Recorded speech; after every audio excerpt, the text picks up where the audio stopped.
Hello YouTube, and welcome again to my channel. This time I thought I would talk about what it's like waking up from Jehovah's Witnesses. Now, why do I use the term waking up?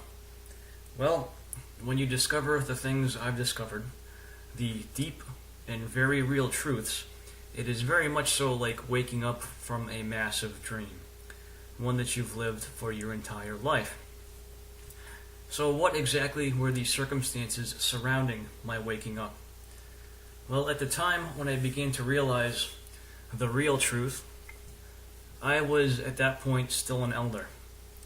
There were some things that were going horribly wrong in my life, and what I did at that juncture is I began to increase my study to strengthen my faith to deal with the trials I was going to face, because I actually had asked for help and was unable to receive it for the particular things I was dealing with. So I knew that meant that I had to strengthen my faith and do this on my own. So at that time I began to pray intensely and to study thoroughly from the Society's publications, starting with things that I perhaps was waiting on Jehovah for. And as I began to do that, well, I began to realize that things weren't quite what I thought they were. I started to reason logically about a lot of things that I read. I started to really read with a truly open mind what was in the literature. And I came to a couple of conclusions. First of all, as far back as I could go in the CD-ROM, the end was always right around the corner. I had heard rumors about what had happened in 1975, but that was before my time, so I didn't know about it. And before the CD-ROM, I was never really able to look into it that well. So anyways, now that I decided to begin studying, I was able to look into it further. And I know how I viewed things that were printed by Jehovah's organization. So I read the things that were in print by Jehovah's organization about 1975. And there was a very strong bent to it. It very much so encouraged people to look to 1975 as the time when Armageddon was going to happen. They didn't directly come out and say it, but they suggested it strongly enough that you basically knew what they meant. And shortly after that, when it failed, they laid the blame of people who were disappointed on themselves. They said they read into things too much. So basically they were blaming people for having trusted God's organization as being a source of good guidance. So this of course raised some questions. I began doing more research, and I realized that the Insight book itself defines speaking in someone's name as speaking as a representative of that person, and the Insight book describes inspiration as the state of being directed by a superhuman force. So therefore, by those definitions, Jehovah's organization speaks in the name of Jehovah and claims to be directed by Jehovah. Now, when I grew up, the teaching was that the generation that saw the events of 1914 would not pass away before the end came. Based on that, I never thought I would get out of elementary school. I've discussed this in previous videos. That did not happen. Now, in the literature, it's been admitted that at times Jehovah's Witnesses have had expectations that have not come to pass. But we run into a little problem here with the scripture in Deuteronomy chapter 18 verses 20 through 22.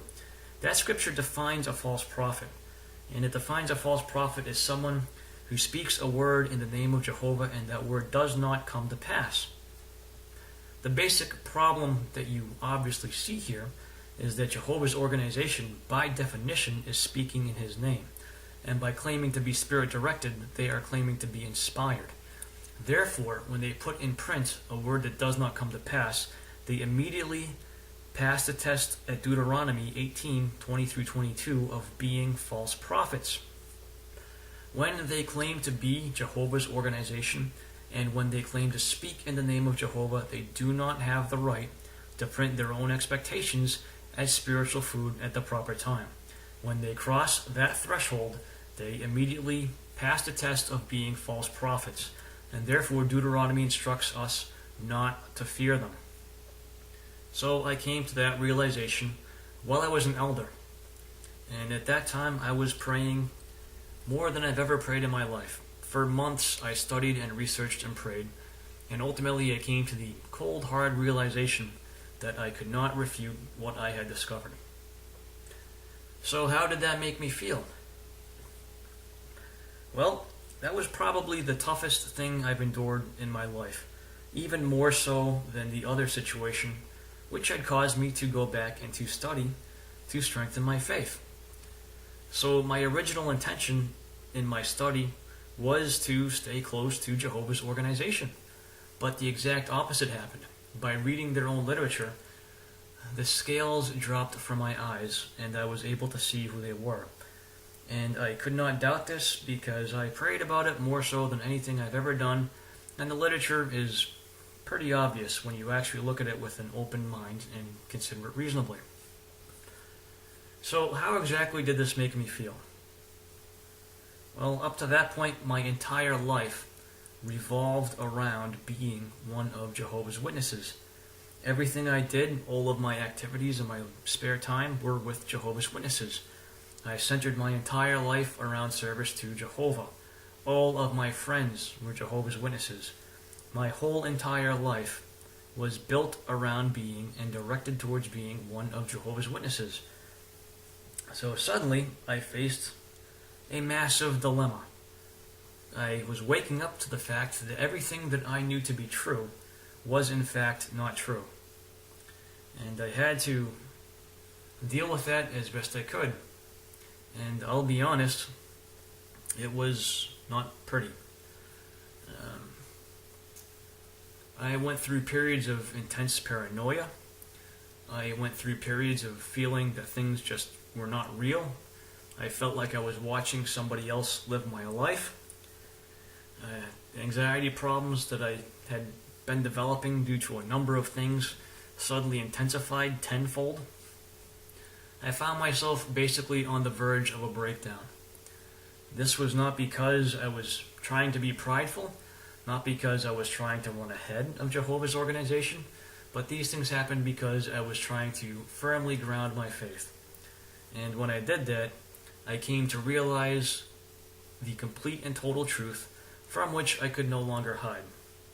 So that made a tough situation I was dealing with that much more tough. Now here I was, at that juncture, still an elder, and I realized that the things that I had been taught all my life by individuals who claimed to serve Jehovah and to be his sole representatives were in fact not true. I realized I'd been lied to by the people that I trusted the most. So how does one feel in that situation? Well, the natural feelings are to be bitter, to be angry. You've had your whole entire life planned out for you and you've lived it in a way that you wouldn't necessarily have lived it. But the ironic thing about this is that Jehovah's organization knows that when you discover the truth about them, that you are going to be bitter and angry. On some level, they have to realize that they are stealing your life from you, and that's why they say that. So they have to say these nasty, horrible things about people who find out the truth about them. So those feelings were there. Incredible frustration. As I said, the paranoia, the anxiety, sense of unreality. It was really like waking up from a massive dream. And it was not very easy to deal with. It took me months to get my head on straight, and during which time I was kind of lost and listless and just struggling with a lot of things. So if I were a prideful person, when I discovered that, I would have realized that I could continue to do what I was doing because I had the respect of pretty much everybody I knew. I knew a lot of people all over the place. They all respected me. I was well known. I was looked up to. I couldn't walk away from that and replicate that in any other way, shape, or form.